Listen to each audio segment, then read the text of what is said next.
Le Seigneur soit avec vous. Évangile de Jésus-Christ selon saint Marc. Marc chapitre 10, du 35e au 45e verset.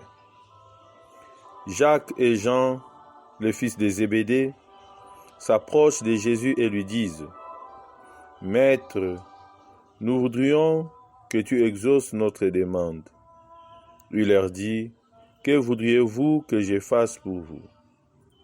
Ils lui répondent : « Accorde-nous de siéger l'un à ta droite et l'autre à ta gauche dans ta gloire. » Jésus leur dit : « Vous ne savez pas ce que vous demandez. Pouvez-vous boire à la coupe que je vais boire, recevoir le baptême dans lequel je vais être plongé ?» Il lui disait : « Nous le pouvons. » Il répond : « La coupe que je vais boire, vous y boirez, et le baptême dans lequel je vais être plongé, vous le recevrez. Quant à siéger à ma droite ou à ma gauche, il ne m'appartient pas de l'accorder. Il y en a pour qui ces places sont préparées. » Les 10 autres avaient entendu et ils s'indignaient contre Jacques et Jean. Jésus les appelle et leur dit : « Vous le savez, que ceux que l'on regarde comme chefs des nations païennes commandent en maître. Les grands font sentir leur pouvoir. Parmi vous, il ne doit pas en être ainsi. Celui qui veut devenir grand sera votre serviteur. Celui qui veut être le premier sera l'esclave de tous. Car le Fils de l'homme n'est pas venu pour être servi, mais pour servir et donner sa vie en rançon pour la multitude. » Acclamons la parole de Dieu. Louange à toi, Seigneur Jésus. Frères et sœurs dans le Christ, loué soit Jésus-Christ et Marie Immaculée.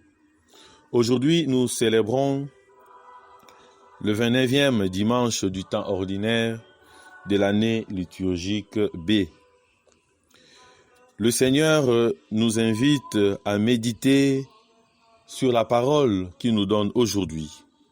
En lisant l'évangile de ce dimanche, nous comprenons que le malentendu entre Jésus et ses disciples se manifeste de nouveau. C'est comme si le disciple n'arrive pas à comprendre ce que le Seigneur veut. C'est comme si le disciple n'arrive pas à comprendre le chemin que trace le Sauveur. C'est comme si le disciple n'arrive pas à découvrir le sens de la présence et le sens de la passion du Christ.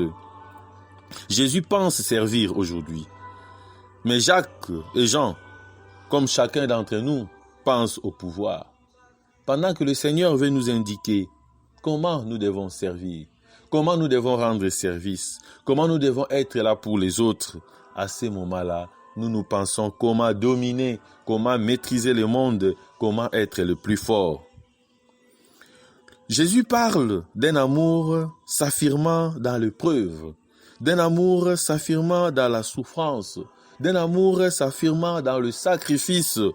Mais nous, parfois dans notre vie, à l'instar de Jacques et de Jean, nous répondons par le triomphe. Nous voulons cet amour qui va triompher. Nous voulons être ces personnes qui seront regardées par le plus faible. Il faudra bien qu'un jour, les disciples acceptent d'être arrachés à leur illusion, en renaissant à travers la souffrance. Nous avons beaucoup d'illusions. Et si nous regardons bien, dans la première lecture d'aujourd'hui, le prophète Isaïe, au chapitre 53, du 10e au 11e verset, en ces temps-là déjà, vers, je pourrais dire, juste au cours de l'exil, le second Isaïe a compris que le salut définitif de son peuple ne viendrait pas d'un libérateur, ne viendrait pas d'une personne extérieure, ne viendrait pas d'une personne usant de la puissance des armes. Il a alors proposé une bouleversante description d'un serviteur donnant sa vie par amour, faisant découvrir aux hommes leurs fautes et les délivrant du mal. En lui, en ce serviteur qui est Jésus-Christ, s'accomplira parfaitement la volonté divine. Ne cherchons pas, frères et sœurs, les premières places. Ne cherchons pas, frères et sœurs, à faire de sorte que les autres nous applaudissent, mais acceptons dans notre humilité, acceptons dans notre simplicité d'être des vrais serviteurs à l'instar du Christ. Et la deuxième lecture de la lettre aux Hébreux nous le montre très clairement. Hébreux chapitre 4, du 14e au 16e verset. Jésus est prêtre au sens le plus profond du terme. Et son sacrifice n'a pas consisté à une offrande extérieure, mais son sacrifice a consisté à une offrande intérieure. Il a considéré tout être humain autour de lui. Et son sacrifice, justement, consiste à ce don, le don de lui-même. Il s'est donné corps et âme pour que les hommes soient sauvés. Il s'est donné corps et âme pour que nous ayons la vie éternelle. Il a donné son vrai sens à la vie et ainsi entrer dans l'authentique relation à Dieu à travers l'épreuve de la foi. Frères et sœurs dans le Christ, aujourd'hui, l'Église, notre mère, nous invite à être ces personnes qui prient au quotidien, ces personnes qui cherchent à suivre le Christ sur la voie du sacrifice. Nous disons vouloir servir Dieu. En réalité, trop souvent, nous voulons indirectement le mettre à notre service. Nous voulons que le Seigneur réponde à nos besoins. Nous voulons que le Seigneur réponde à nos désirs. Nous voulons que le Seigneur fasse ce que nous voulons. Mais nous ne sommes pas disponibles pour rendre grâce à ce Dieu. Nous ne sommes pas disponibles pour lui rendre service. Voilà pourquoi aujourd'hui, nous allons prier pour que le Seigneur nous aide à apprendre à nous mettre vraiment à sa disposition. Et nous mettre à sa disposition, c'est d'avoir cette attitude de serviteur. Un serviteur, c'est celui qui vit dans l'humilité. Un serviteur, c'est celui qui vit dans la simplicité. On le voit dans nos familles. Quand un chef de famille, un parent, quelqu'un d'important est en train de partir, il y a toujours deux camps. Le premier camp, c'est le camp qui cherche à savoir comment organiser le deuil, comment organiser les obsèques.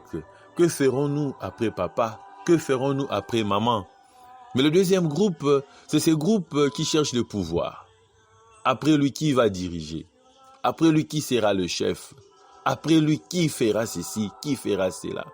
Et en entrant dans la recherche du matériel, en rentrant dans la recherche de ce qui est extérieur, nous nous entretuons mutuellement.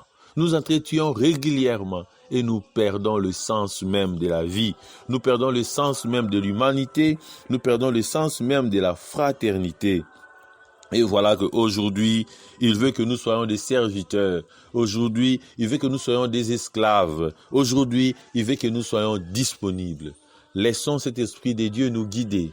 Laissons cet Esprit de Dieu nous conduire. Laissons cet Esprit de Dieu nous amener vers la perfection parfaite. Ne nous laissons pas entraîner par ces désirs qui détruisent le monde aujourd'hui. Frères et sœurs dans le Christ, bien-aimés, le Seigneur nous aime.